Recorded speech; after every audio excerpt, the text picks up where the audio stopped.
Chapter 3, G to the rescue. Help, I am. Help, yes, Terry. 위에 잘리는데. Andy 잘려 위에 살짝. says a familiar voice. Terry? What are you doing up there? It's Jill. The ant went crazy and turned into a horse, I said.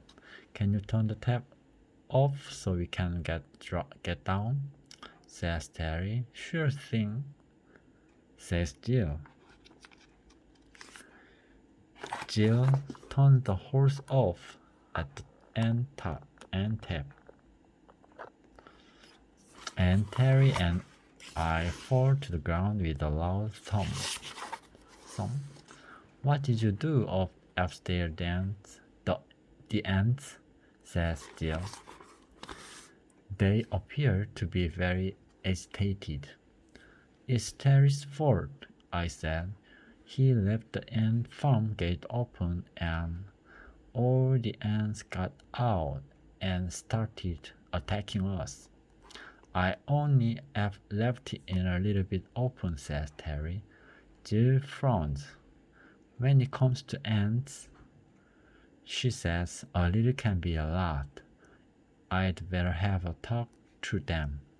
She got down on her knees, make her fingers into pretend antennas and wiggle them around. It's not working, she said. I'm too big. I need to be ant size. Can you draw me smaller, Terry? Sure, Jill, says Terry. One ant size you coming on. Soon Jill is deep in conversation with the ants, which is not surprising really because Jill can talk to any animal, even insects, and ants are insects, which is why she can talk to them. What do you think they were talking about? Says Terry. Beats me, I said. I don't speak ant. Finally, Jill turned to us and started explaining, but her voice is just a tiny little squeak. Oh great, I said. Now we can't understand her because she's too small. No problem, says Terry. I give us this micro mini megaphone I made last week. Thanks, Terry, says Jill through the tiny micro mini megaphone. The ant says they are very close, because you and Andy keep wrecking their ant farm. But I'm always really careful around the ant, I said. Me too, says Terry. I'm even more careful than Andy, and I'm even more careful than Terry, I said. Well, says Terry, that may be true, but perhaps you are not being as careful as you think you are. Take a look at this. All the times Andy and Terry have accidentally wrecked the ant farm without realizing. Crash. Those poor little ants, says Jill. You owe them a really big apology. I'm really sorry, I said. Me too, says Terry. I'm really sorry. I'm even sorrier than Terry, I said. And I'm even sorrier than Andy, says Terry. I think the ants will be okay now, says Jill. Just promise that whatever you do, you will never disturb their ant farm ever again. We promise, I said. Don't be Terry. Don't we, Terry? Yes, says Terry. We really promise. Good, says Jill, leading the ants away back to the ant farm. Now, where was I? Oh yeah, that's right. I was telling you all about the permit. Like was I saying? I was saying Terry took care of that, didn't you, say Terry? What, says Terry? The building permit. I was telling the readers that you organized it. You did, didn't you? Well, sort of, says Terry, except for one small problem. What problem? I said. I can't explain, says Terry. Once upon a time. Hold on, readers. We are going into flashback. So, once upon a time, says Terry, you gave me some money to go and get a building permit for our treehouse. So off I went to the building permit office. On my way through the forest, I met a friendly little man selling a seed into the future peanuts, and luckily I had exactly the right amount of money to buy the whole bag.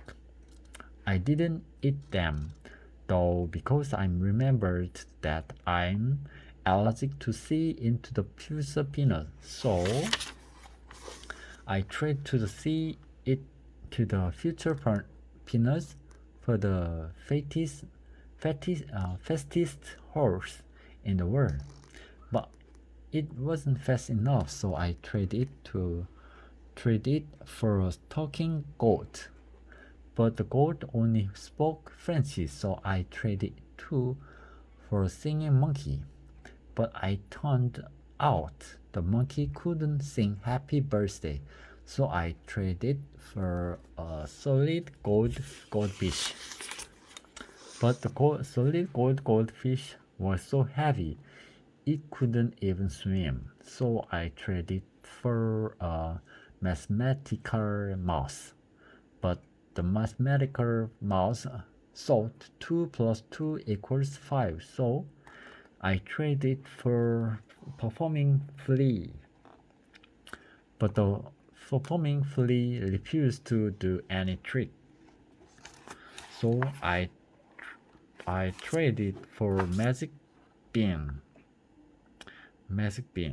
So after all that trading, I was really hungry. So I hungry that I completely forgot, and I ate the magic bean. You completely forget what? I said. About getting the permit? No, says Terry. I completely forgot that, as well as being allergic to see into the future peanuts. I'm always allergic to magic bean. I didn't feel so good, so then I felt worse, and then I felt even worse. And then just when I thought it couldn't feel any more worse, I blew up. Now it's time to come back to the present.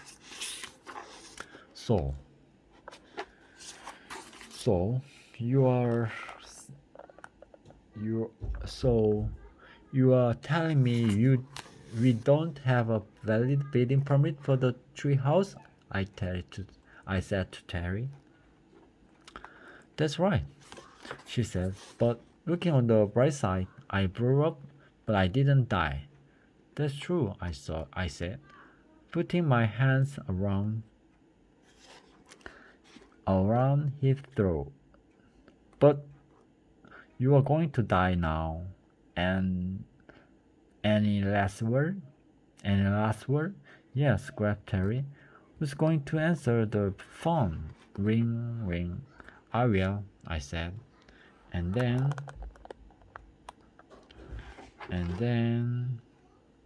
I finished strangling you. I let go of Terry and answered the 3D video phone. Did I mention we have a 3D video phone? Well, we do, and it's 3D. It's Mr. Big Nose, our publisher. What took you so long? She said. Andy was trying to strike me, says Terry. I track you both if your next book isn't here by 12 o'clock today, says Mr. Big Nose. Goodbye. This is terrible. Terrible, I said. Not only do we not have a permit for the treehouse, but we haven't written our book and it's due in today. Look on the bright side, says Terry. What bright side? I said. I still didn't die after I ate the magic bean and blew off. He says. I go back to the strangle him. Letter for you can cause Bill, the postman, distracting me and accidentally saving Terry's life. Cool, says Terry. I love getting letters. We sitting down and read the book, read the letter. This is what it says. Dear Andy and Terry, this is to inform you that I will be visiting your treehouse in 1 minute to check that you have a current and valid building permit. Regards, Inspector Bubble Wrap. What a nice letter, says Terry. You crazy? I said. He's building inspector and he's coming to check if our treehouse building permit is current. The very building permit we don't have. What? Ick, says Terry. When is he coming? In 1 minute, I said. 1 minute? Says Terry. Double X.